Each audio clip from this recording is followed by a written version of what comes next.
नमस्कार दोस्तों, स्वागत है आपका इन्फिनिटी नॉलेज में। तो दोस्तों, जैसा कि आपको पता ही होगा कि जो बाइडेन की साइड से कहा गया है कि कोरोना को लेकर 90 दिन में उन्हें रिपोर्ट चाहिए। उधर अमेरिका की CIA इस काम को पूरी तरीके से करने के लिए जुटी हुई है और जल्द से जल्द अमेरिका की CIA इस पर एक रिपोर्ट पेश करने वाली है। इसी को लेकर चाइना पूरी तरीके से बौखलाया हुआ है और चाइना अब अपने से छोटे छोटे देशों को परेशान करना स्टार्ट कर चुका है। तो दोस्तों, अब से करीब 3 दिन पहले चाइना ने अपने 16 फाइटर जेट को मलेशिया की सीमा में घुसाया था और वो फाइटर जेट वहां पर पेट्रोलिंग करके वापस भी चले गए थे। अब इसमें सोचने वाली एक बात यह है कि चाइना ऐसा कर क्यों रहा है। तो दोस्तों, चाइना इस रिपोर्ट के आने की वजह से इतना डरा हुआ है कि कहीं चाइना की कोई भी पोल ना खुल जाए। इसी के चलते न्यूज निकलकर ये सामने आई है कि अमेरिका के कुछ प्लेन चाइना की सीमा में घुसे हैं और जहां से ये प्लेन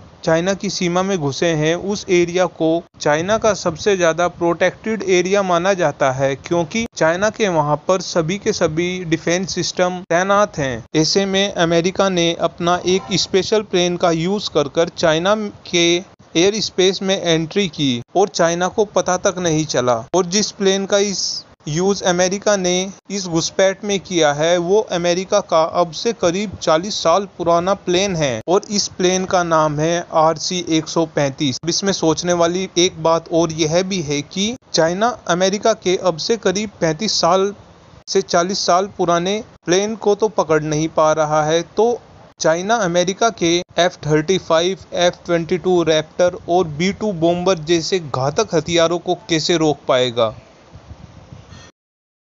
और देखा जाए तो अमेरिका की साइड से चाइना को सीधा संदेश दिया गया है कि आप अपने से छोटे छोटे देशों को परेशान करना बंद कर दीजिए, नहीं तो हमारे F-35 और F-22 रैप्टर जैसे फाइटर जेट और B-2 बॉम्बर जैसे स्टेल्थ बॉम्बर अगर आपकी सीमा में घुसकर कुछ करने की कोशिश करेंगे तो आपका क्या होगा। आप हमारे अब से करीब 40 साल पुराने प्लेन का तो मुकाबला कर नहीं पा रहे हो, उसे तो कैच नहीं कर पा रहे हो, तो इन एडवांस फाइटर जेट का मुकाबला आप कैसे कर पाओगे। और इस घुसपैठ की वजह से अमेरिका उन देशों को भी कहना चाहता है जहां पर चाइना समय समय पर घुसपैठ करता रहता है कि आप बिल्कुल भी चिंता नहीं कीजिए, हम आपके साथ हैं। और उधर अगर चाइना कुछ भी करने की कोशिश करता है तो अमेरिका का 7वां जंगी बेड़ा चाइना के लगभग बहुत पास रहता है, जो कि चाइना की नौसेना को चुटकियों में ही अकेला ही बर्बाद कर सकता है। Thanks for watching this video. Have a good day.